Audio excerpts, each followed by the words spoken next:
readings, please call the roll. Andrews. Here. Barber. Here. Bassam. Here. Beaver. Here. Kell. Here. Cheek. Kramer. Here. Crawford. Here. Cunningham. Dang. Here. Diofodi. Here. DePersia. Eddinger Lucero. Here. Farnham. Here. Garrison. Here. Hall. Here. Hernandez. Here. Hunt. Here. Langston. Here. Little. Here. Levinstein. Here. Al-Uwainisi. Here. Patel. Here. Harry. Portillo. Here. Rouse. Here. Randall. Here. Sander. Here. Sands. Here. Saxena. Here. Skate. Spears. Here.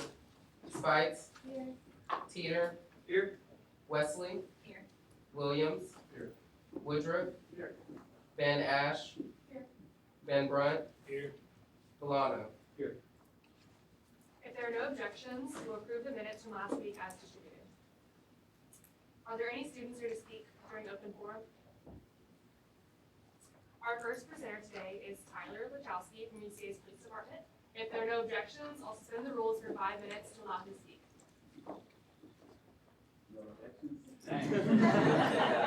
I appreciate that. Like I said, my name is Tyler Lachowski. I'm with the UCA Police Department. I'm our Emergency Management Coordinator. So I look at campus safety as a whole and try to prepare our campus for disasters and emergencies and fun stuff like that. Now, we've got something coming up on November 4th. It's a Thursday. We gather about 5:30, start about 6 over at the police department. Safe Walk. Have y'all heard of Safe Walk before? All right, right? It's where we all get together as a campus. Whoever wants to join us, and we walk around campus and identify safety concerns and hazards across campus. Now, there's a lot of things we identified in the past that are easy things that we can accomplish. You know, these bushes are too woolly and someone could be hiding behind them, right? All right, let's trim the bushes. All right, hey, we need a guardrail here because the sidewalk's a little steep and someone could fall off in the middle of the night and twist their ankle like that. So we come and we put a rail or something like that. We work closely with the physical plant, with Ms. Diane Newton, in identifying what funds we can use and how we can go about fixing those things. We kind of prioritize them. You know, something like replacing a whole strip of concrete, it's gonna take a little while longer, right? Not need to wait a few years to save up some money to do that. A good example of something we've been able to do is like the lights down along the walking trail over there. That's something that's been on the list for a couple of years during Safe Walk. So we're able to take that and say this is something that our students have identified as a safety hazard area. So we planned for that a couple of years, and now we're getting some lights installed down that trail to make it a little more safe. If y'all have any questions for me about that, I'm just here to pump y'all up and to tell y'all why it's important and why we really want your input as SGA. I appreciate all the work y'all do for our campus as our governing body. Yes, sir. Senator Williams. So I know that some people have addressed like along those lights, they would also like a safe light, one of those blue lights be put in. The blue light, yeah, that's something that's been identified multiple times, and like I said, that's something we've talked about in our own meetings, and that we've got to work to get the money appropriated to get a blue light out there in that area. So, yes, sir. Senator Randall. What was the day and time for the Safe Walk? November 4th at 6 p.m. is when we're going to start it. We try to meet around 5:30. I think usually we have some coffee, some cookies or something like that. Try to gather around. I know our tech staff usually is able to join us. And we just try to encourage our whole campus community to join us so we can make our way around the campus. And there's different, if y'all, how many of y'all have done Safe Walk before in the past?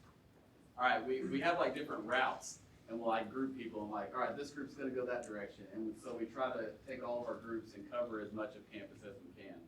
So that some walk, some might ride out to the softball fields and walk around that area. We're adding a new track or whatever you wanna call it this year. It's gonna be a couple of folks on golf carts that are gonna go in groups and kind of roam a couple of areas to make sure we get everything. Any more questions? Was it originally November 7th? I thought that was so good. No, he's looking out on. You got me lying. Yes, November 7th. That's Thursday, I'm sorry.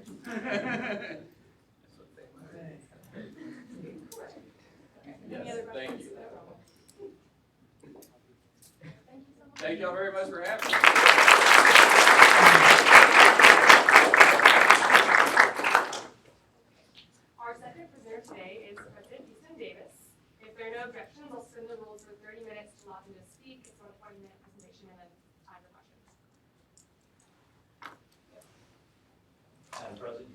freaked everybody out when you said 30 minutes. I'll do my best to be less than that. Who has the clicker? Who am I pointing to? I like to pull my ear or something like that whenever it's time to go. Let me tell you why I asked Rose if I could come in and speak with you. We've had several conversations on the campus that involve faculty and staff, our community. Some of it as we had fall convocation, which is kind of a gathering together of all of our faculty and staff. We also had a campus talk not too long ago that a lot of faculty and staff came to, but that's not the same thing as getting a lot of the students. And I know that we have our SGA and campus president, what do we call our campus forum? Oh. President talk. President. Yeah, but that usually doesn't lend itself to kind of talking about budget items and things like that. So I thought it might be good to at least pause. This is midway in the fall, and although you usually think about the budget being a spring conversation, the reality is, Rose and I were talking earlier today, it's a year-round thing. You're either implementing a budget or planning for a budget, and most of the time those two are overlapped with one another. And we are starting to have a conversation about not just next year's budget, but what is this going to look like for really the next 7 to 8 years. So well beyond most of your time periods here. I know some of you are taking the casual scenic route to your degrees, but for the most part, a lot of what we'll talk about here today will even outlast your undergraduate and your graduate experiences. Just really quickly at the very top of this, I may just talk about a couple of pride points and how enrollment and retention are very much intertwined. So here we go. Go to the next slide. One thing that we're very pleased about, and you'll start seeing some news reports of this, and this is the 21st, I think it's embargoed till the 25th. The next run of the funding formula at the state level is showing that UCA really is making great strides relative to other universities in the state for things like retention, graduation rate, and our performance on outcomes measures as opposed to just enrollment measures. You don't need to know much about funding formula. That is not the point of this slide, but the main thing you need to know is the way that we get resources from the state now is not how many students can you pack in a room, it's how many students can you actually get to graduate. Okay? There are a lot of universities and colleges that it has literally been round up everybody you can find at Fog and Mirror, stand for a family picture, and that's your enrollment. Okay? That's not what the game is about anymore. It's about can you be productive in terms of getting students across the finish line for these degrees, and we have seen great gains. This is just a really quick snapshot. That's the last four bar charts are the UCA retention rate gains. Actually, this is not showing this latest year. I think I referenced in the campus update today that our retention rate for last year's freshman to sophomore this year, 74.7. That's the highest. We can't say in the history of the school because the reality is that statistic was not collected pre-1967, 68, but the reality is I don't think that we could create it. So we continue to see our students, really excelling relative to, the next slide too, it shows that for some of the other universities. Really every single year it's a conversation about let's start closing the gap with Fayetteville, and then Arkansas State and UCA duke it out for who's going to have the highest next statistic on that. Let's go ahead and pass. This is just a slide that Dr. Patty Poulter reminds everybody about when you take part of cohort. It really is. It's not how many freshmen started, but it's how many move through and make the progression to degree in 4 years and then 6 years is a standard. So we obviously, these are sort of data points that we use on a regular basis to start looking at how are we positioned relative to other universities. Go ahead. One thing that we're getting really worried about, and this is kind of getting into some of the slides that I need you to be a part of our conversation, is that around the country right now, you've got this conversation going on about the cliff that's coming in terms of high school graduation. Well, I'll show you some numbers here in just a second, but this slide, the easiest thing for you to say, if you're in the dark blue or the light blue, that's not a good thing in terms of the projections for high school grads looking out through 2029. You can see that the states that we border are in decline, and even Texas is there in gray. That's not good because that's still a 1% to 9% decline. And Texas is one of those states that everybody just assumed was nothing but increase for years and years and years to come. But the reality is they're even looking at declines in the number of students graduating from high school in the future, which is a challenge when you are a university of any size or any stature in this country that's dependent upon students coming out of that high school pipeline. Go ahead. Wow, that's not how it was. All right, now you got this slide. I should have. Go to the next one. Boom. All right. Go back. Let's see what I can do with this. Can you dance, Houston?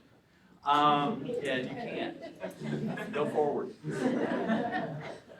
All right, one of the things that we know, what you would have just seen, I'm going to show you at least a blow up of 7 years, and hopefully it didn't just import all the data in a way, is we know that it's very uneven in terms of all sorts of categories. This is just looking at race and ethnicity, what those projections are. But we know that we are getting to be not only a diverse population that we serve, not only a diverse population coming in, but that's getting increasingly diverse. Go on to the next one, and I hope this did hold. That's not too bad. All right, if nothing else, you'll be able to see, here's the best thing you can know. The last 4 years, we've been in a period of flat in terms of high school graduates coming out of Arkansas high schools, both public and private. The next 4 years, we're going to be in a modest decline. Okay? 2 years after that, we have a sugar high that we're going to see a great increase. And then in 27, we start dropping off for several years. It'll take 7 or 8 years before we see any sort of increase. Here's what's going on now. Forget what you see on that slide. Count 2008, 2009, 2010 was the housing pop. All right? That's what was going on in the economy. Running up to that, you had a lot of easy money, a lot of easy credit. People were having babies. All right? That's the easiest way. Those students that are in 6th and 7th grade right now, if you look at all the numbers in Arkansas, there are 3,000 more students in those 2 cohorts than there are in the 3 cohorts in behind them. All right, so middle schools right now are almost at record enrollments, but coming out of the elementary schools, there's this huge drop off right behind it. Because in 2008, 2009, 2010, 2011, people stopped having children. It's that simple, okay? So we've got a situation where for 4 more years, that's the 8th graders, 9th graders, 10th graders, and 11th graders right now. Some of them you know, right? A lot of little brothers and little sisters or younger siblings of friends that you have. That's where you've got just kind of a slight decline. We'll see 1 to 2% drop off a year in Arkansas, and this is being experienced by the states underneath. Then we'll have those 6th and 7th graders come through here, and it's going to feel like all of a sudden we've gotten a spike in enrollment. We'll feel like, hey, we've turned a corner. And then the 2nd, 3rd, 4th, and 5th graders hit. Okay. One thing that you cannot do is invent an 18-year-old from scratch. All right? They had to be born 18 years ago. So demographics don't lie when you're in a business. Right? Businesses go through those cycles where that's why they have to know who they serve. So just remember, 4 decline, 2 sugar high, and then 7 to 8 years of decline after that. Go ahead. So what that's doing is that's giving a very sober picture, not only to UCA, but to Fayetteville, to every public university and college in the state. The private schools are scared to death because their bread and butter are 18-year-olds, okay? At the very least, especially in the public sector, the community college sector serves adults in large numbers. We enjoy a certain amount of transfer and life, but UCA is a very traditional campus. We're highly residential. We have, for 111, 112 years, primarily been a fairly traditional population. So if that is going to continue, these are the exact same. I walked in, I said earlier, there are a lot of new faces in this room. I knew we've had a lot of turnover in SGA this year. We got a lot of turnover. Those of you that have been on SGA the last couple of years, you will see in this the same slides that Diane Newton and I show all the time in those first 4 slides. That we're always trying to be cautiously optimistic. We're trying to, whatever decision is being made with the dollar, we got to focus on student success. We have to pay attention to maintaining stable reserves. And then the 4th thing is minimizing the financial impact of students. Those of you that have been on SGA for a while, you know, you've heard the talk about the decline in state support for higher education. That's not because the state doesn't like universities and colleges. That's not because the state doesn't want to invest in you. It is simple math. 95 cents of every single dollar goes to corrections, K-12, or healthcare, okay? I mean, and the reality is, most of that is because you've had court cases that have driven that you've got to be able to have fair and equitable funding in each of those 3 categories. So if that's the case, then literally 95 cents were already claimed of every tax dollar that comes in. So we become the balance wheel, all right? That's what higher ed was nicknamed back in 1982, 83, because they saw, well, you've got other revenue streams. All of you, okay? So when your parents or your uncles talk about, well, I worked all summer and I could put myself through college. Well, yeah, that was great because the state paid for 90 cents of their education. They only had to pay for 10. Well, now you are paying for basically 65 to 70 cents on the dollar. And the state, we feel lucky that the state is still giving us what they give us in the 30s, roughly 32, 33%. We feel fortunate to still have that. But the reality is we are very, very, very sensitive to whatever enrollment challenges are coming. So as we just kind of establish top leadership priorities, focusing on enrollment, focusing on where can we make certain to make investments in academic programs, both our existing programs as well as expanding for new opportunities. You've helped us with the tech refresh, trying to make wiser use of dollars, because every single thing that we do, every program, every service, there's nothing that technology doesn't touch in this day and time. And then focusing on making certain that when we are offering scholarships that we're not overruling. What do I mean by that? We've got to be sensitive to the fact that we've got a scarce dollar. We've got a lot of students whose scholarship needs are not being met. We've got a lot of students that are literally $100, $200, $300 away from dropping out every term, where a modest scholarship or a modest financial gap could be able to meet. So addressing those things and then being able to do fundraising, I mean, is going to be very, very, very important. Go ahead to the next. Just one thing for you to know is that my feet get held to the fire by the board. This is just a snapshot, and you can show the next one too. It's 2 pages of 67 or 68 different basically priorities and goals that the board has set for me. I mean, I come in every day and there's no pink slip in my chair. That means I get to do my job for the next day. They're measuring me based on these 67 or 68 things that all correspond to those categories that I have set. How are we being smart about every decision? And that's just a heat map. You guys y'all were, after 9/11, they had a threat assessment that it was, green was good all the way through red, you're dead. That's an oversimplification, but that's about the way that it was. So we try and keep a heat assessment map on that to be able to keep track of where we are on those goals. Go ahead. Other things that we're talking about this year, and these are things that I just need you to know this fall, because they'll be very much in our presentations to you in the spring. Lay aside the strategic plan, I mean, that's a conversation that you'll be joining us in, but that's not just about this year, that's about every year. That's meant to be dynamic. But the second category there is being able to pay attention to the fact that we have got to find a way to get some scarce dollars to some of our employees that are falling way behind in terms of market and equity. One thing that we did 2 years ago, in addition to a zero-based budget, we took every single UCA employee and we looked at peer comparisons. Looked at where they were relative to peer roles at other Arkansas institutions, and then there's something called the CUPA data set, the College and University Personnel Association. Maintains it where you can literally pick a position and then you can find what the average salaries are for different years of service along those. The market and equity adjustments show that we've got a lot of employees that are well off of 80%, 90% of their target. Just about everybody is way short of 100% of the target. To get every UCA employee to 90% of their market and equity is about $2.5 million. That's significant in a budget that our EMT budget is about $154 million. But that's something that we've got to work on, or else we are going to lose good people. It is that simple, because they will look to take their talents elsewhere. They'll pull a little grind pretty quickly. The third thing is we've got to pay attention to cost of living. I mean, we've got to be able to find a way to get some modest cost of living adjustments made for all folks. That's got to be a priority. We've got some academic programs on this campus that are growing. They continue to have more and more students pursuing that major, looking that's their priority for their degree, and those departments have been told over and over and over, just wait, we'll get to you. We can't do that anymore. We've got to find a way to be able to free up some resources to be able to move toward those growing academic program investments. And then the fifth thing are just student success initiatives, and this is where SGA is a part of this dialogue.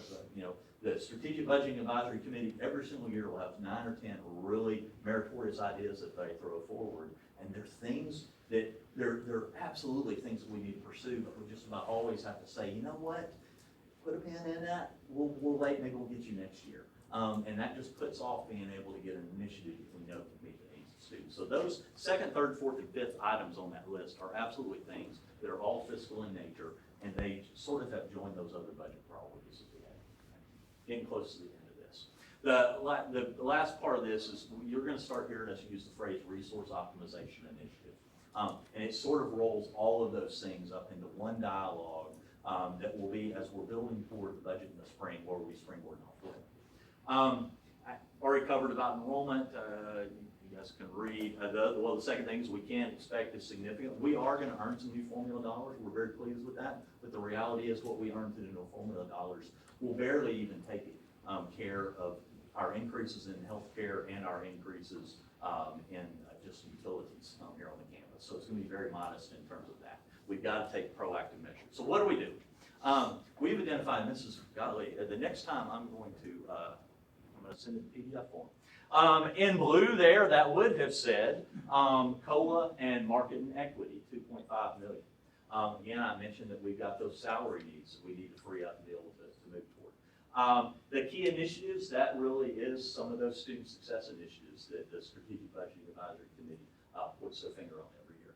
We know that we've got some key positions that both we need to refill, and that'll make more sense here in just a second, as well as new positions that we need to identify. And then we can't just be satisfied with maintaining stable reserves. Some of you may be reading in the news about what's going on at some of the other universities and colleges in the state. It's almost an existential crisis right now with them thinking about that trend line. That cliff, it's scary as they're looking to their future. We're not there. At least we can manage, and we're in a good position to be able to dictate our future. But the reality is we can't do that if we're just maintaining stable reserves. We've got to be able to build for that, because that piece of the pie right there, the $2.5 million each year, that's where those cost of living adjustments are going to be able to come from. That has to be something you budget toward to be able to do on a regular basis. Go ahead, please. This is not just starting now in 2017. Again, a couple of you that have been around since then. We've been working on a zero-based budget approach. Anytime Diane Newton would talk about the budget build, I mean, she would reference the work that was going on in the departments. That basically is putting a name to every dollar, where real needs are, and be able to identify where your resources flow. Last year, we moved toward what is really a revenue-centered management approach. That is, in the business that we're in, we teach classes. I mean, we do a lot of other things. I mean, in higher education, you teach, you do research, and you do service. I mean, the bulk of what UCA does is in the teaching part. So we can literally track back both expenditures and revenues within our 6 academic colleges. So moving to a model where we can really account for revenues and expenditures and be able to target where there are real needs. The ANA plan is a tool that your budget managers around the campus are using. I'd say the zero-based budget and the resource center management is the philosophy. And the ANA plan is a software tool to be able to begin really tracking dollars on a day-to-day basis to do that. And then us looking at 2020 through 2022 to really optimize. So what's that going to look like? Go ahead to the next one.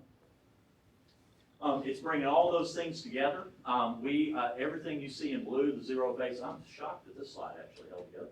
The revenue center management, the cost evaluations, we're looking at where dollars are going, the market and equity analysis I mentioned earlier, the budget reserve maintenance. But the piece in peach there, or orange, whatever your eyes do to that, voluntary retirement program, that is something that the board just approved 2 Fridays ago. Everything else was administratively within the leadership team's reach. The voluntary retirement program was something that the board had to approve. We have actually not done a retirement program since 1997-98. So it's been a while. Having one on file, that's something that the board can choose to do every 4, 5, 6 years, and we hope that they will not let that go dormant for a 20-plus year period of time. Go ahead.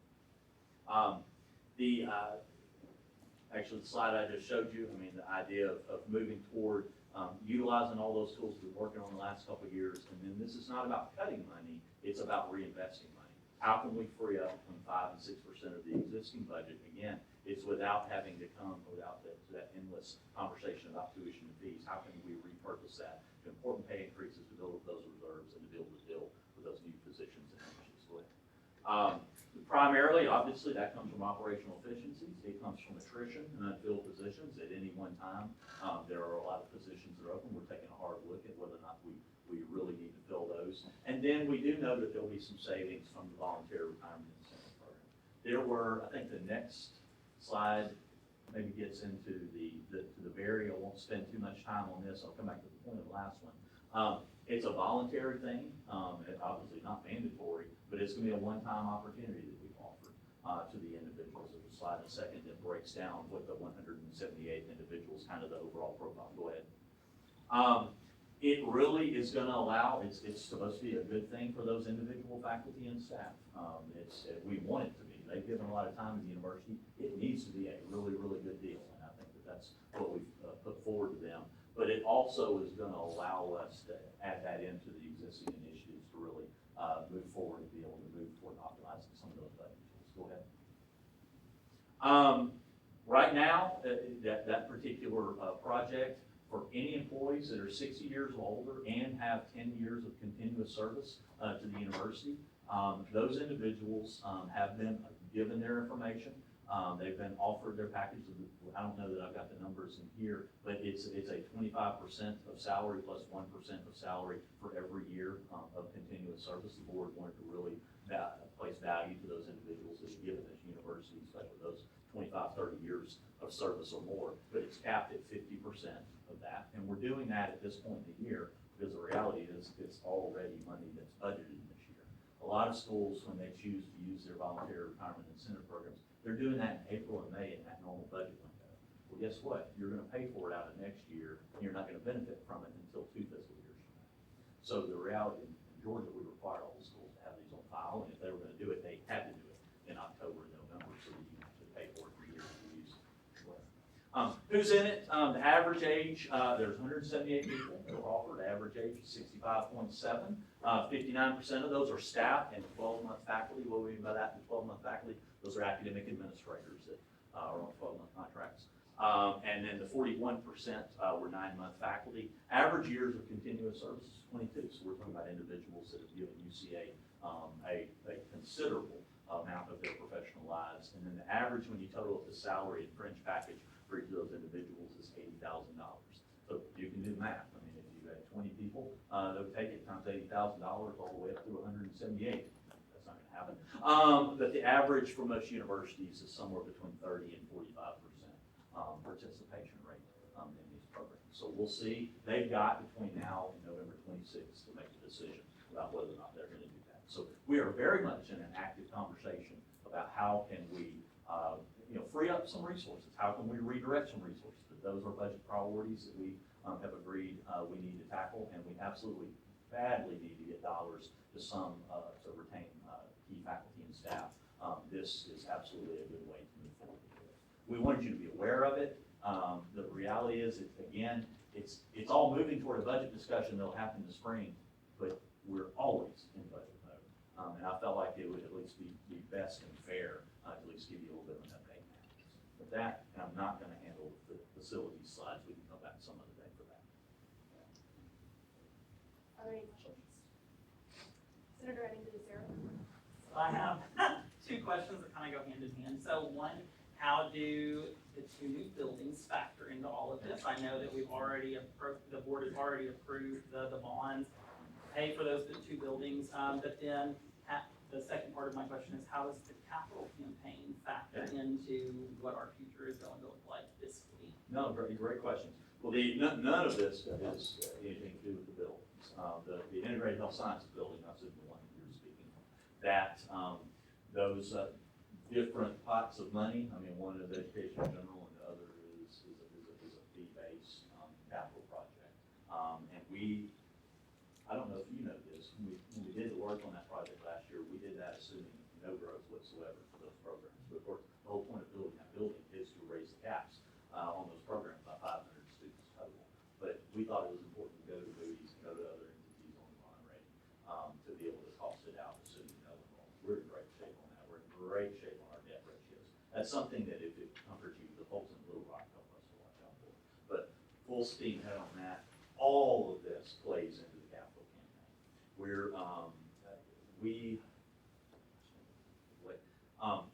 We're working right now on a working goal of between $70 and $100 million.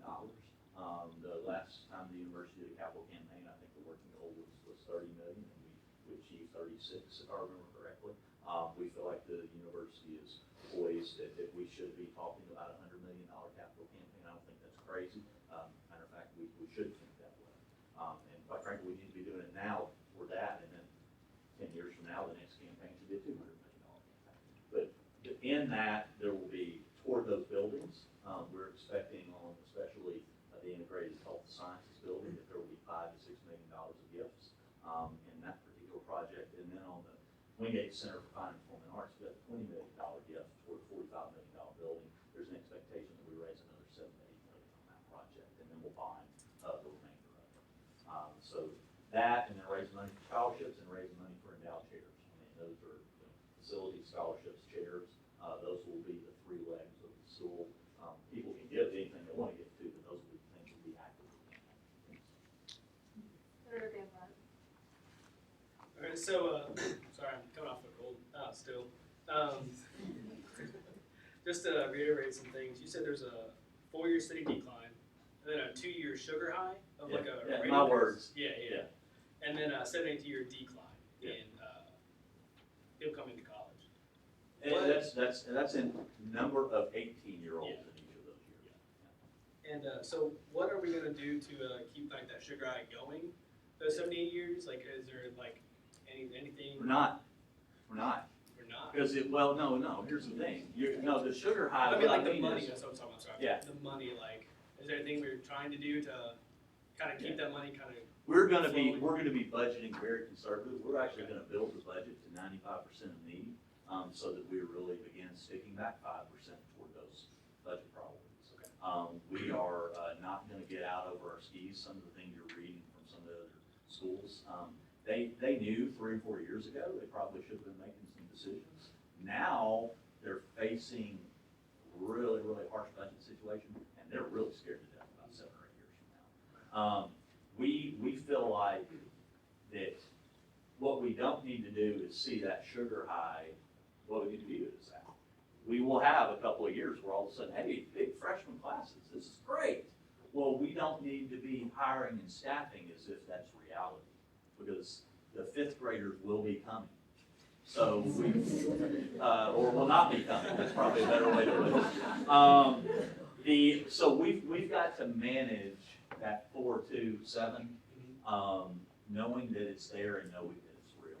The other thing that's happening with private schools on the coast, they are absolutely getting aggressive in terms of recruiting middle America. I mean, you can feel it, it's coming, their lives are dependent upon it. One thing that higher education generally, public and private institutions, have got to start recruiting as if their lives depend upon it. It's in some ways, any student that shows any interest in UCA, they need to be treated like gold, because they kind of are. I mean, when it gets to the bottom line. And that's how private schools have functioned for 300 years. I mean, so we have to adopt some of those same principles to really think about enrollment management. All right, well, thank you. But we can't avoid the sugar high, and what comes after it is that dip. We just need to manage toward it and manage wisely. Senator Barnum. Thank you.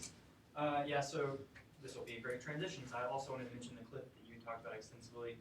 It definitely seems like that's the biggest hurdle facing the university in the next few years. So I was wondering if there were other things that we could use to supplement that, like maybe if all of the pipelines we normally draw from, I know you said Texas was also going to see a decline in 18-year-olds, international students, if we strengthen our relationships with our friends abroad and can bring in more of those students. Yeah. Or I didn't know if there were some stipulations on how many international students we could bring in. That's my question. No, great. And looking at other markets, one of the things that we're not doing is, I don't want to be overly critical, that our strategy can't be to just put recruiters in Dallas. Because guess what? There are 4,000 other universities and colleges that are also having that same thought. I mean, everybody recruits Dallas and Atlanta. We've got to be smarter about how do we identify students that have a profile that that matches up against, what our student pool, student applicant pool looks like, and how are we going to reach those individuals. I don't want to get all Amazon-ish and Facebook-ish, but the reality is there's a reason why if you start thinking kayak, you'll all of a sudden start seeing kayak ads pop up. The work that we're doing with the Education Advisory Board is thinking about how are we utilizing analytics to be able to not only develop prospect pools, but then be able to utilize analytics to know, all right, if they did hit on that Instagram ad, if someone followed up on it, was it the son or was it the mother? And I can promise you there's plenty in that IP address and where it's been that tells you if it was the son or the mother. Does that make sense? Not to worry you. But it's, so then you, how are you going to follow that with immediately tailored content that's meant to say, okay, hey, this was the parent that hit on that, and here are all the things that we know about what they've hit on, and here's what might be persuasive to them to learn a little bit more about UCA. We've got to be smarter about that, and we've got to be able to do that. I like to say, everywhere those Southland Conference buses roll, where there's an awareness of UCA, I mean, in Houston and in Louisiana, we got to be thinking about Memphis, Tulsa, St. Louis, Oklahoma City. I mean, those areas like we never have before, but we can't just put recruiters in all those areas.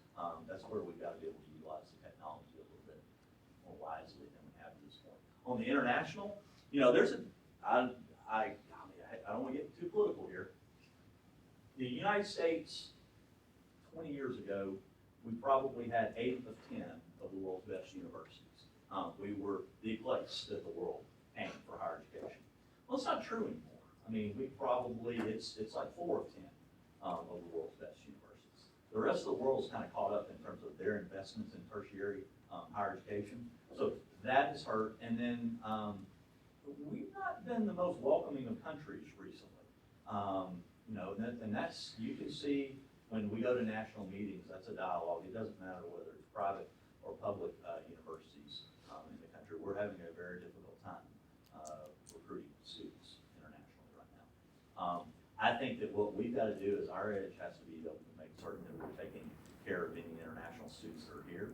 I talk about all the time, we can't just view it through the lens of what are we doing from 8 a.m. to 5 p.m. We got to remember it's the 5 p.m. to 8 a.m. stretch that probably differentiates yourself to make you feel like you're a supportive, nurturing environment, that you care about those students and their experience here. I think we also have to be thinking out of the box, making certain that this is a place that across the entire calendar, we leave for fall break or we leave for holiday break or things like that. We'll know if our international students are what's their traffic pattern going to look like? Will there be any traffic pattern? What are we doing to be able to serve them? We've got to solve that puzzle too, and I know that's been on some of the SGA priorities. So how do you differentiate yourself to overcome what might be a trend line that says your international recruitment for the U.S. has gone down? How is UCA going to turn that trend line back up? If there are no objections, I'll suspend the rules for 10 more minutes to allow for remaining questions. Senator Williams. President Davis, I know earlier you talked about UCA being a teaching institution. Has there ever been discussion trying to push for more, like I know we have great undergraduate research, but I know once you get to the graduate level, whenever you have to teach in exchange for research. So is there ever going to be a push for like graduate school funding to where people can hone in on their research? We've absolutely got some opportunities for growth in the graduate space. I mean, I think would I say in the next decade, are we going to, oh God, I'm trying to remember, there's old R1, R2, R3 tier of Carnegie classifications, and then you got a master's level, and right now we're kind of in that bubble in between the master's level and what used to be the R3. Our doctoral level production has reached a point where we bumped up a little bit. But are we going to move from what used to be R3 to R2? I don't know that that'll happen in the next decade, but can we make some investments in some of our graduate programs that have opportunities for growth? Yes. Are we talking about, and actually it's one of the strategic budget initiatives in that $1 million pot, finding a way to make our graduate stipends for graduate assistantships more competitive. So we really are out there fishing in the waters that we want to fish. Prospective students, that's got to be a priority. That's got to be one of those things that comes out of that $1 million as well. But you know, when I said that the bulk of what we do is focused on undergraduate and graduate teaching, I'd say we certainly have an emerging research sort of cohort among our faculty. I mean, and then we got some superstars in that space, but what we need to figure out is who are going to be the next wave to kind of build upon that, and grants and sponsored research can be some of the answer to be able to support some of those programs and their growth. But not going to be a tremendous amount of E&G monies to go to it, but where can we find some outside sponsored research dollars to be able to help in that growth? Yeah, we can find the E&G to be able to help with graduate assistance packages. And E&G is education in general, I'm sorry. That's everything that's not auxiliary. Are there any further questions? Senator Little. Yes, so I've been very curious about the very program that you presented a couple Fridays ago at the board directors meeting. And I was just curious, what portion of the upcoming budget will be used to fund this program? None. We're going to be able to do it out of this year. That's the, I mean, again, if nothing else, Georgia taught me a lot of good things. Do it in October, you've already budgeted for it. Do it in May, you have to eat it out next year. You're eating out next year's corn. Never smart. Are there any further questions? Senator Taylor? Yes, President Davis, with the VERY program, as these individuals accept the early retirement offers, what is that change gonna look like for students if we notice it at all? It'll be interesting. Well, hopefully you won't notice it at all, big picture.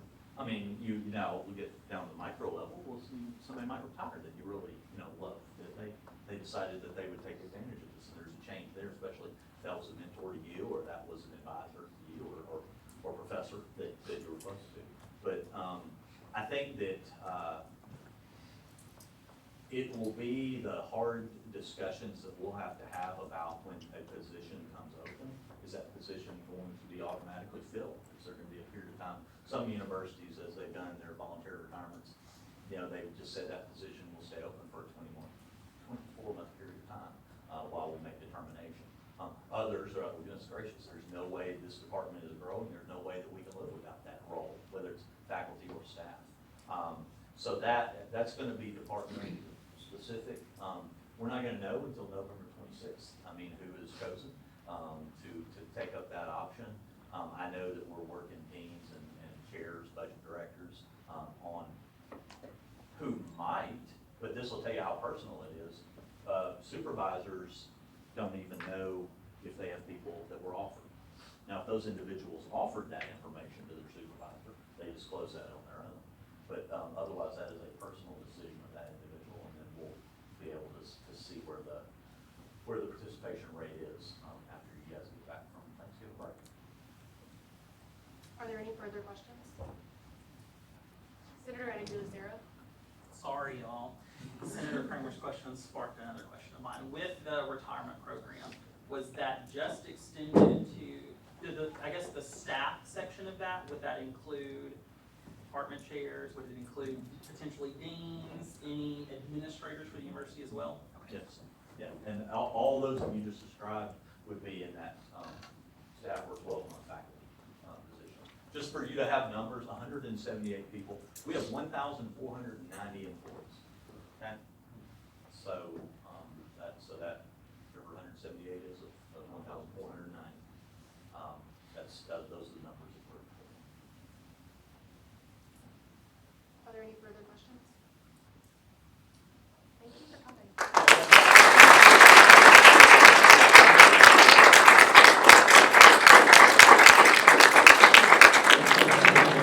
I made this. Thank you. What is it? I don't know. It started out as a bear claw. Yeah. A very mild and meek bear claw. Thank y'all. Moving to exec reports. So the next financial town hall, the first one of the semester, is this Wednesday at 5:30 p.m. in Student Center Room 214. President Davis will be there, along with other members of administrative staff. And just please come, please encourage your friends to come as well. Again, 5:30 p.m. this Wednesday, Student Center 214. And then next point, the difficult conversation session. So Dr. Hawkins from the Public Relations Department is a professor at UCA. She's coming to Chambers this Thursday at 4:30 p.m. to give a presentation on how to have difficult conversations with your teammates. This is a great way just to build your leadership skills, and it's only 50 minutes long, just 50, so please come. Next point, the homecoming food drive. So it's homecoming week, and then there's a Ferris Wheel Food Pantry is having a food drive from 12 to 4 p.m. in Old Main, like inside Old Main. So please give food if you can. And then Parley Pro reminder. So point of information, you can just stand up. If you have a point of information, you can just stand up and make me recognize you, and then say your question. And then these are always directed at me. And then if you want to answer a question, and like with the subject, I can yield the question to you to answer it. But if you're like answering a question, that kind of counts as speaking on the motion. And then yes, you don't have to speak. I recognize you. There are some exceptions. So like say a senator is getting a committee report, they could yield the rest of their report to you. Or say Vice President Watkins is doing the popsicle stick activity, you can talk during that. But otherwise, just make sure you're recognized by you before speaking. And then also feel comfortable speaking, please. Like, we want you all to give input, and if you're elected, to give feedback on behalf of the students. So if you want help with like becoming more comfortable, come talk to us. And then next week, upcoming presenters. So we have two senators, Senator Castillo and Stuart Ford are presenting about what they learned at the leadership conference they attended this weekend. So we're looking forward to that next week. Are there any questions?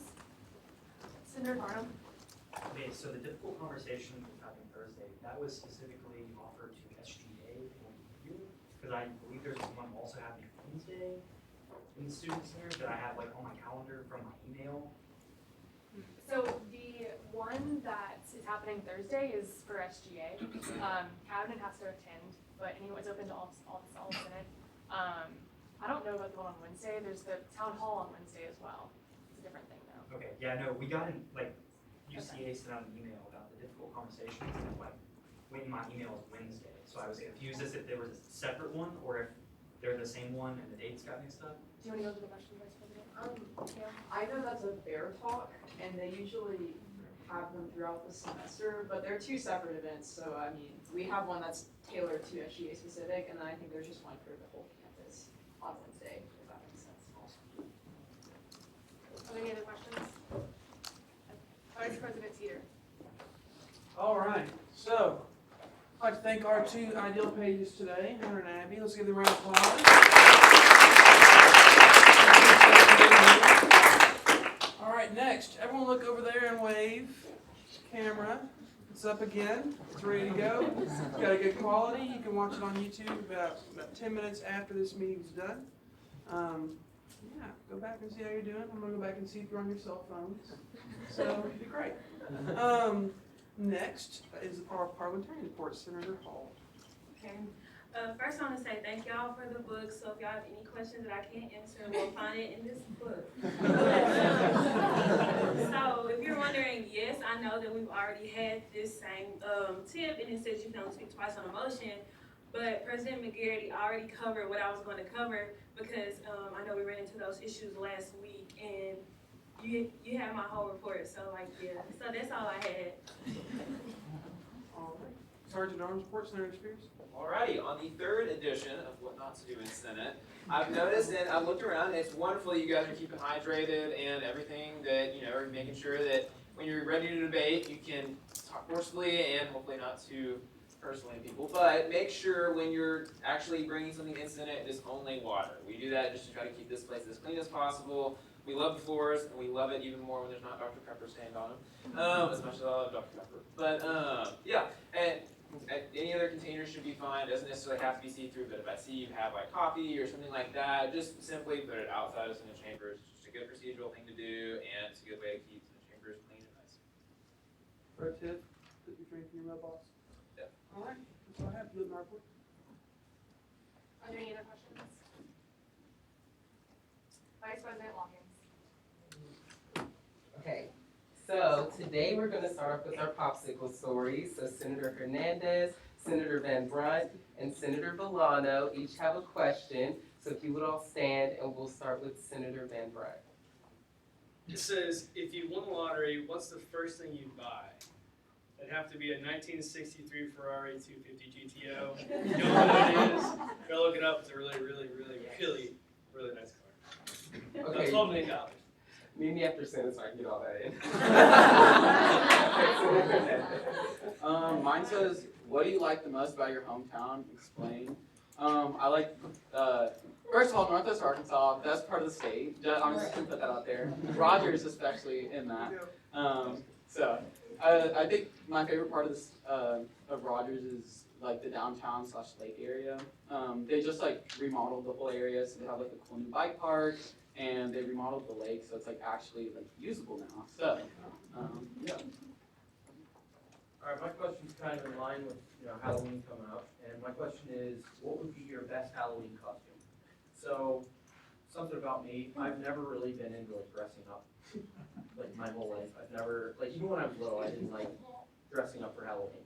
But I gave it some thought, like when I came in here, and I've always loved The Incredibles, that movie. Because I went with that was the very first movie I went to with my dad, back in like 2004. So if I was gonna dress up as somebody, I would probably be Mr. Incredible.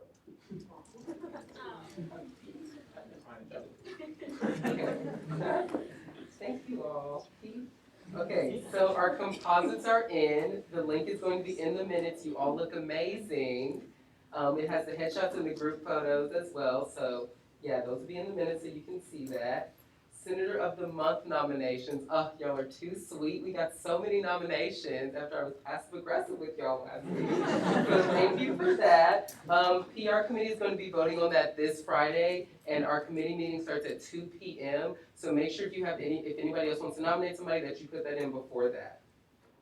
Statues on the lawn. So if you were here before, I was going around terrorizing people, getting them to do this for SGA. So it's tomorrow, and I'll read the brief description for it. Statues on the Lawn is a fundraiser sponsored by UCA's Colleges Against Cancer, Relay for Life. All proceeds will go towards Teams for Relay for Life.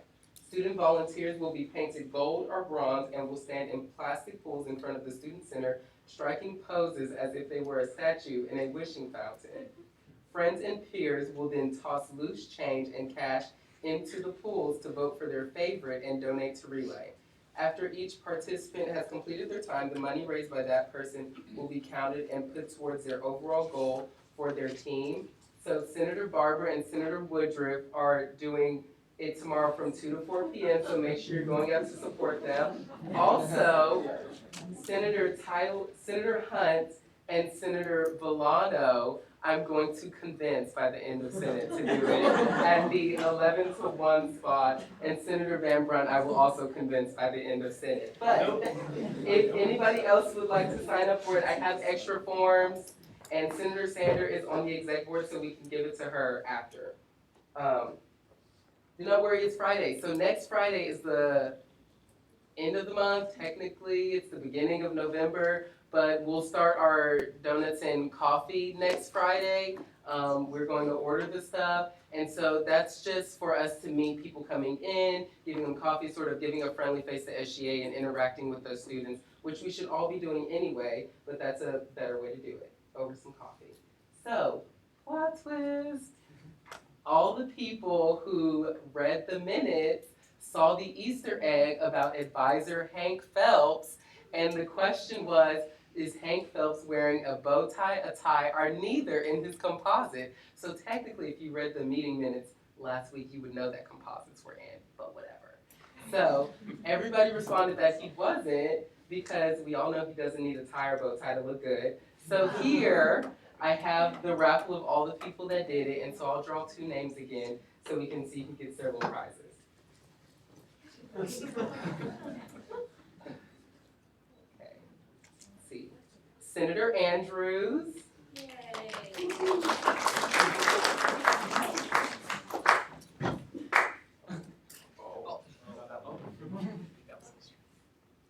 And Senator Williams. Remember to read the meeting minutes, they're important. Next time I won't give you a tip when there's an Easter egg in there, so. Are there any questions for Vice President Lockett? Senator Hernandez?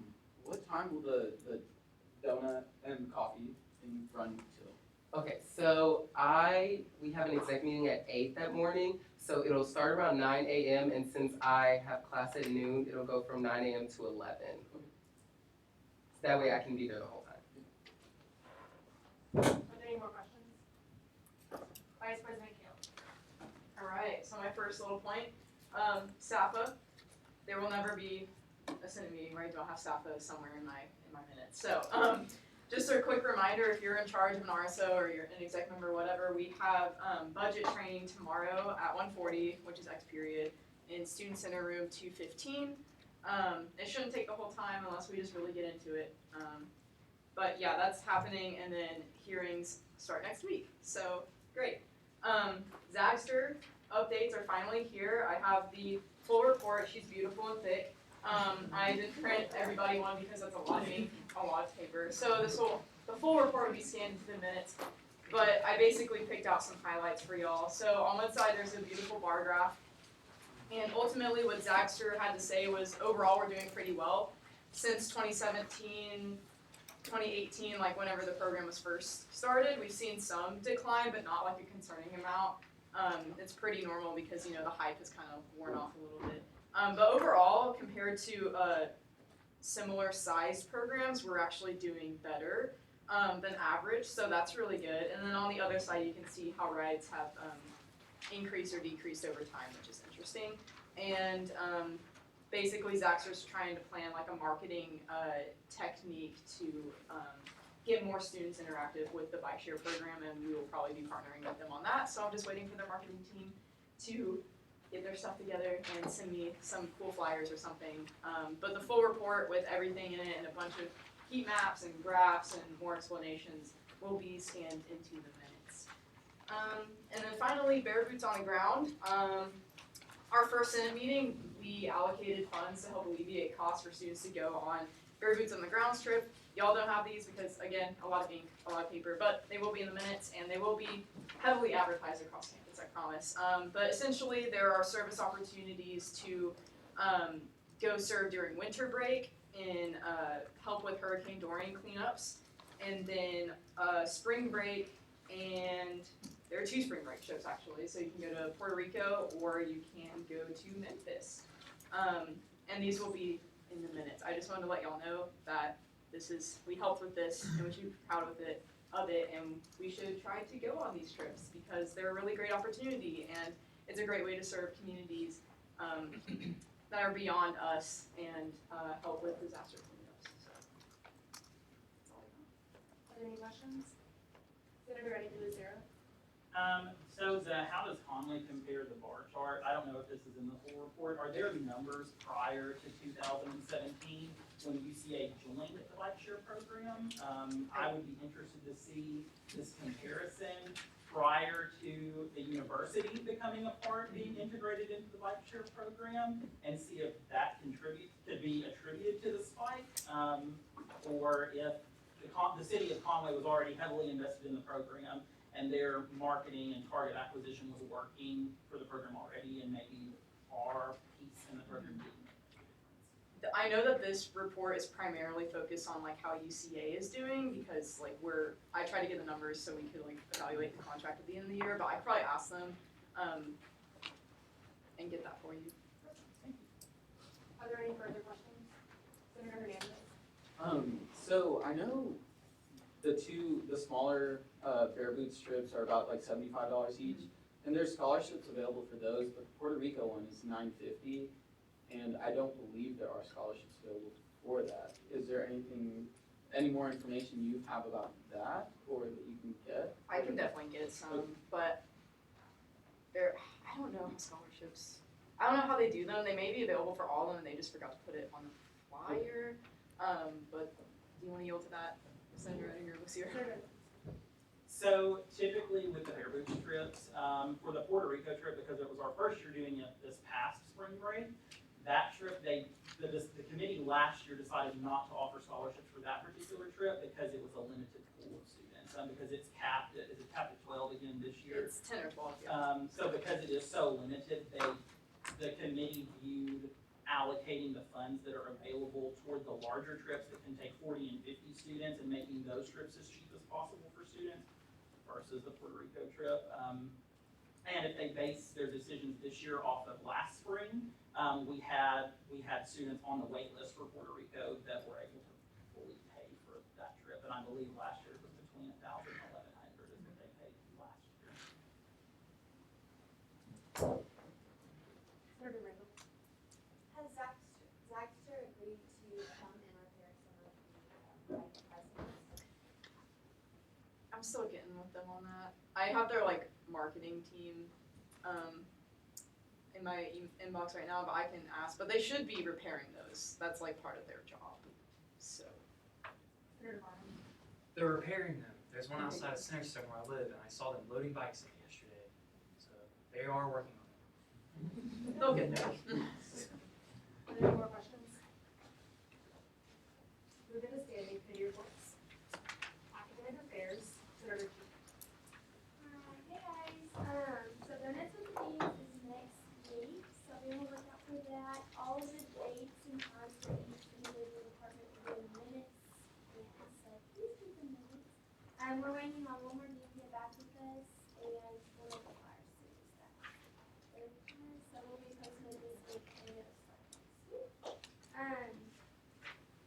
okay, I had a meeting with, my dean, Addison, last week, and he wanted me to make a poll about having a graduate, school test prep class like we used to have in the past. And I know student resources have been working on that, so I'll be getting it in, hopefully sending out a poll, but it will be specifically geared towards like since there's our two partners, so, more information on that to come. And then, Senator Eddington, so is interested in the vote on this. Are there any questions? Internal affairs, Senator Spears. All right, well, hello again. So internal affairs last week we discussed really kind of going through the rest of the semester since we're really at the halfway part. So I know it's soon approaching that it'll be already finals week. So what we're doing now is kind of looking towards the end to see which sections of the Constitution we want to focus on first and foremost to kind of make a pet project, and then to continue on that work through next semester with reviewing different other sections of the Constitution and eventually completing the Constitution at large with a full kind of revision upkeep kind of process. So we'll keep you updated. We also have 4 new bills regarding some previous notices that we're just kind of procedural things with the Constitution and new business. So be advised and read your emails this week. Are there any questions?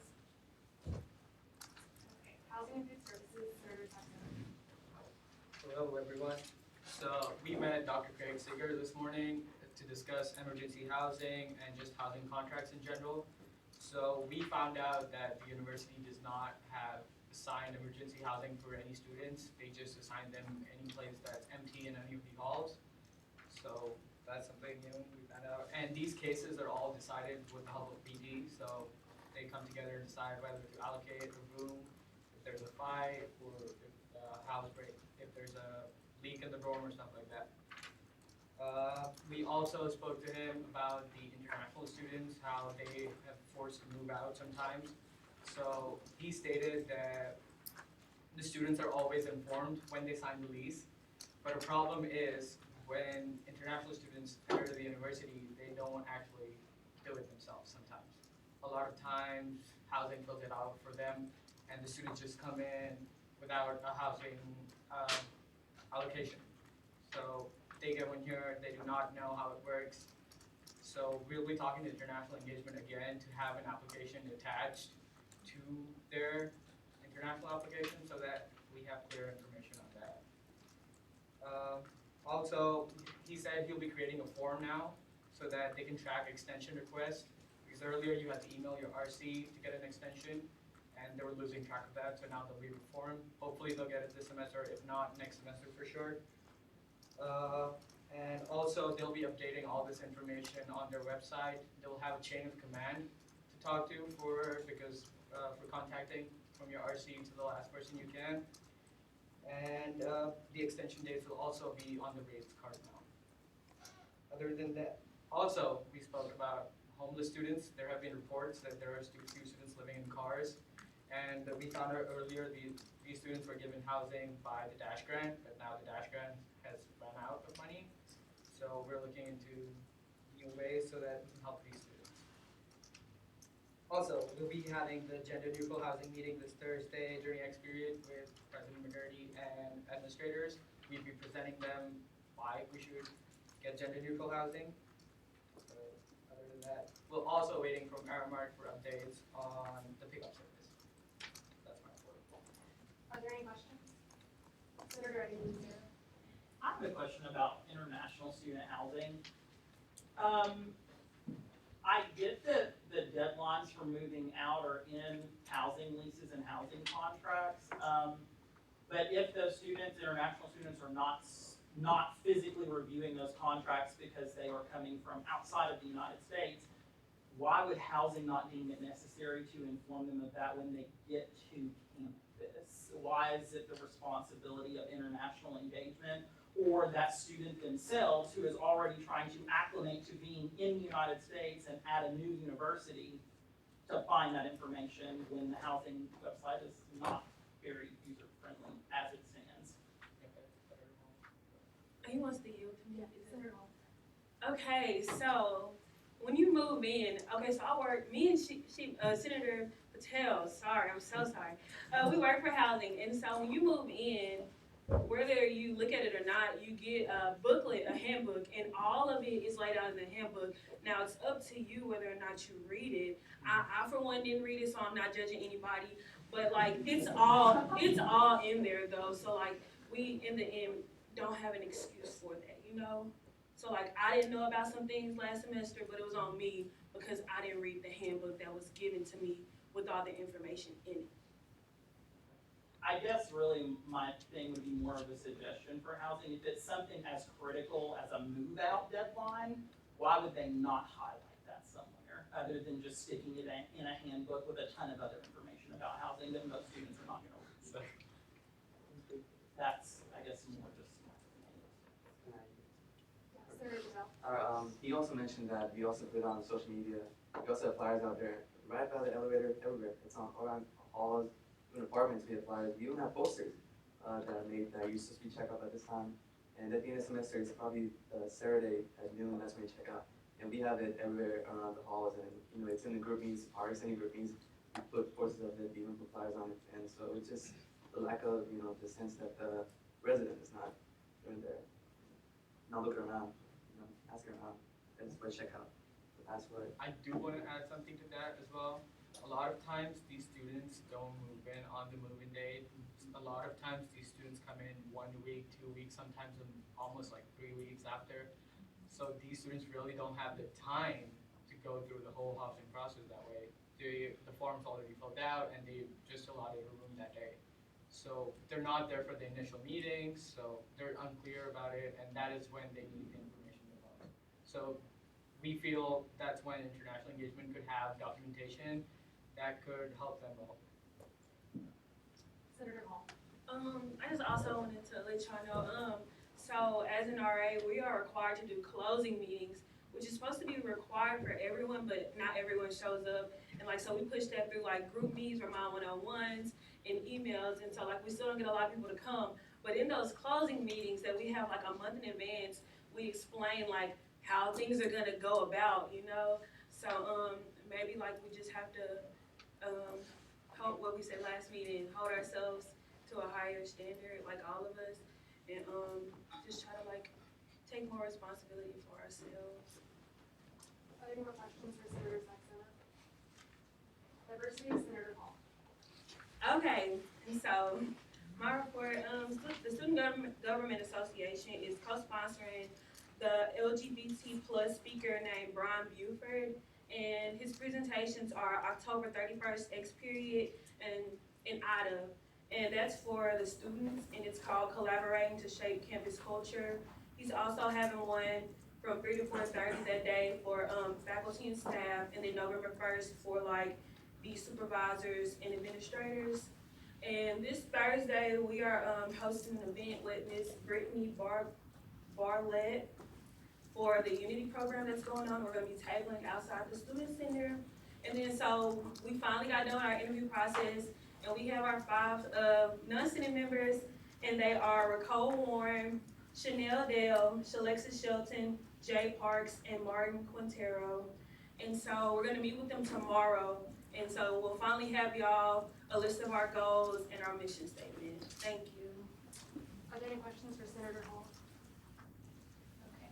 SFAC, Senator Patel. Alright, so there's no major update. I met with Mrs. Hudspeth this past Tuesday last week, and she's the one I need to contact for the Health and Neuroscience Week.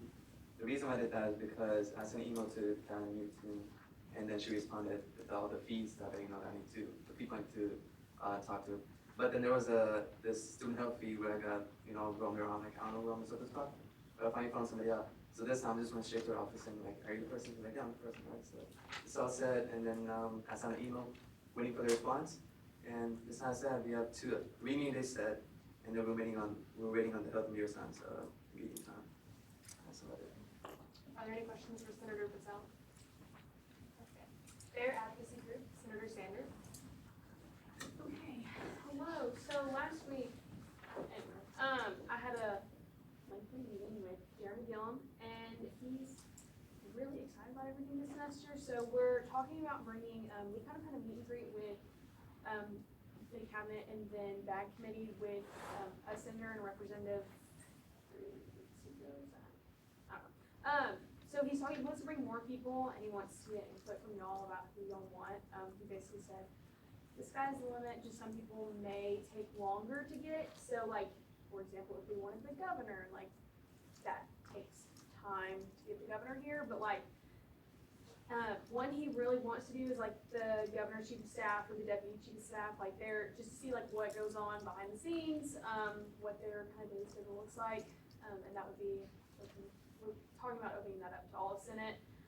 He also talked about like the people that like draft the bills about this whole section of government, but basically the BOR, they're the people that draft the bills, they don't really get any recognition. Talked about bringing those people just to see that side of politics and all that stuff. Supreme Court justices, I don't know, he really just said, get input from Senate, what do y'all want to hear? So if y'all just have anybody that you're passionate, want to hear from, contact me, we'll get that taken care of. And then he gave us 2 big projects for next semester. The census is next semester, and he really wants a high response rate for UCA because that means more money for us, more money for Conway. Evidently, the last census report, Conway only had like a 75% rate. We lost upwards of like $5 million because of it. So, yeah. We need people to respond to that. So we're looking at doing maybe monthly campaigns next semester. And then we're also hosting another home site in March. He's already made the contact to get the same like Donaghy Hall, that area. Because we had a really good response rate there. So that is what we're working on for next semester. And then that red flag campaign is still November 18th through the 1st, and we'll have more on that on the meeting this week. Are there any questions for Senator Sanders? Student Resources, Senator DePersia. So we have no updates for this week, but next week we'll have 2 meetings worth of updates. Are there any questions? Okay, sustainability, Senator Hernandez. I'm yielding my report to Senator Doifode. Okay, hello. So a couple of weeks we have been to a couple of places, including the Conway Recycling Center, UCA Physical Plant, and a community garden that's behind Arkansas Hall, if you don't know. And we saw all the resources that are available to us and what we can do to improve the current scenario. So we have come lay down a couple of major projects that the committee members will be taking over. So that includes moving in and move out day, so that day has like too much cardboard and everything that is put down in the trash. So we are looking forward to collecting it and recycling the whole thing. And then we have couple of other things, including banning plastic straws that are at the student center, and others include hall program, making all the halls more recyclable, and looking into things that should go into recycling instead of the trash. And then again, increasing the awareness by putting out posters around the bins and increasing the number of trash cans, the recycling cans around campus. Are there any questions? Centennial, Senator Wesley. Hello guys, I don't really have a lot, because fall break, messed everybody up.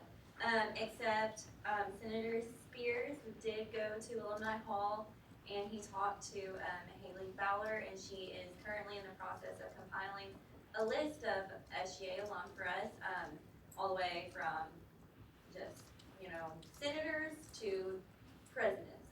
So she is working really hard at getting all of their emails and even their home addresses and everything, so that we can get an invitation and letters sent out to them. And so, yeah, okay. And then tomorrow also, if you guys want to come in the College of Business during X period, the CEO of Arkansas Blue Cross Blue Shield is coming, and he is actually a UCA SGA alum. So I will be going to that tomorrow to talk to him and just personally invite him to our celebration on January 13th, and then hopefully just build a relationship to where he can potentially be our speaker there. And that's it. Wesley. Parking and Safety, Senator Van Brunt.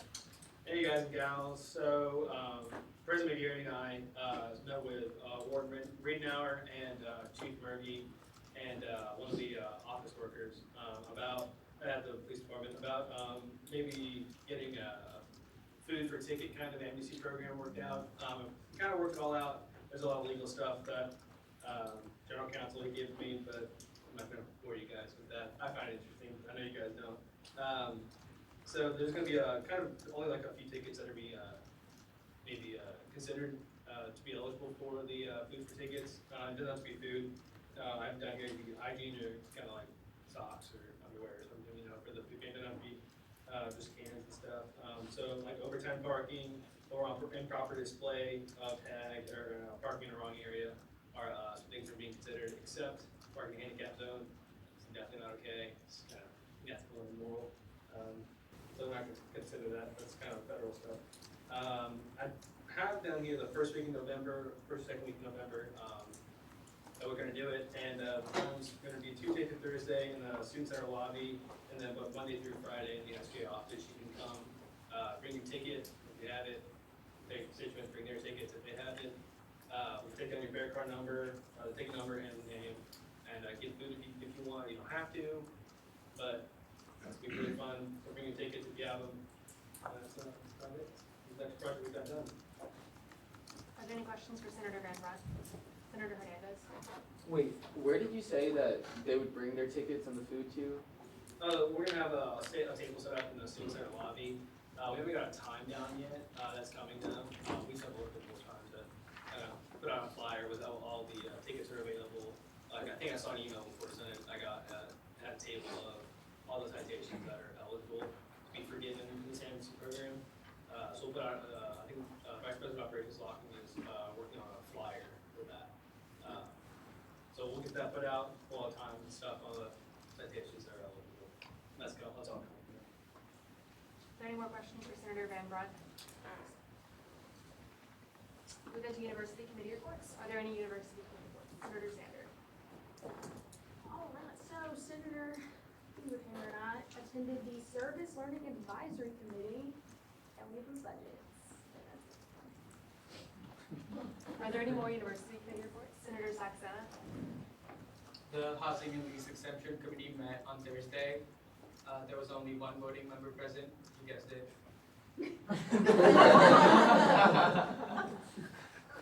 We approved 4 students.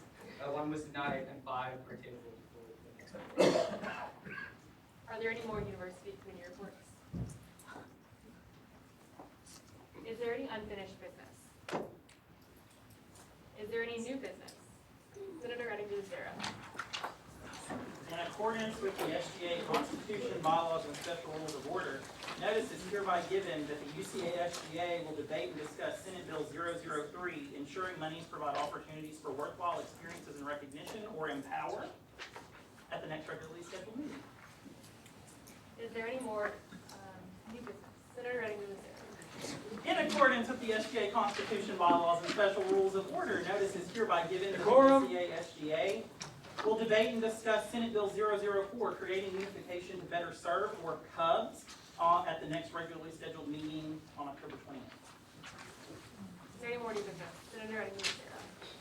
In accordance with the SGA Constitution, bylaws, and special rules of order, notice is hereby given that the UCASGA will consider, debate, and discuss Senate Bill 005, Academic Affairs Committee Clarification Bill, at the next regularly scheduled meeting on October 28th. Is there any more new business? Senator Redding-Sarah.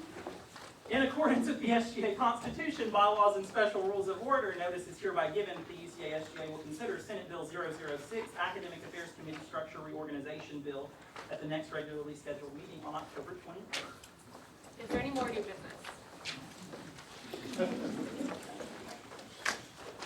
Are there any announcements? Vice President Locking. Okay. PR committee, I need you to meet me in my office for like 2 minutes. Thanks. Senator Burton. Hey y'all. So Audrey Scaife was in a really bad car accident over fall break, and that's why she's not here today. But I got her little card And I want everyone to sign it and tell her that we want her to get better soon because we miss her beautiful face in Senate and want her back on campus, all 100% restored. So I'm gonna leave this outside of the Senate chambers, but don't come up and talk to me because I'm gonna have my committee with me. I'll just set it there and you sign it and then I'll pick it up later. It'll be awesome. Are there any more announcements? I need to see any international senators after the meeting, just very briefly. Are there any more announcements? Senator Spears. Internal affairs in the usual spot, second floor lobby. Senator Eddie Luzera. Non-SGA related. So I have an interview at Mount Vernon this Thursday for an open position.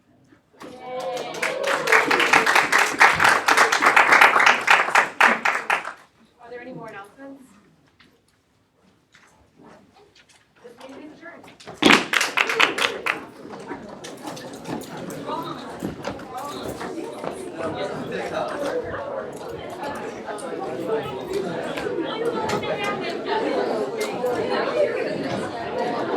Hey, also, this is your pen.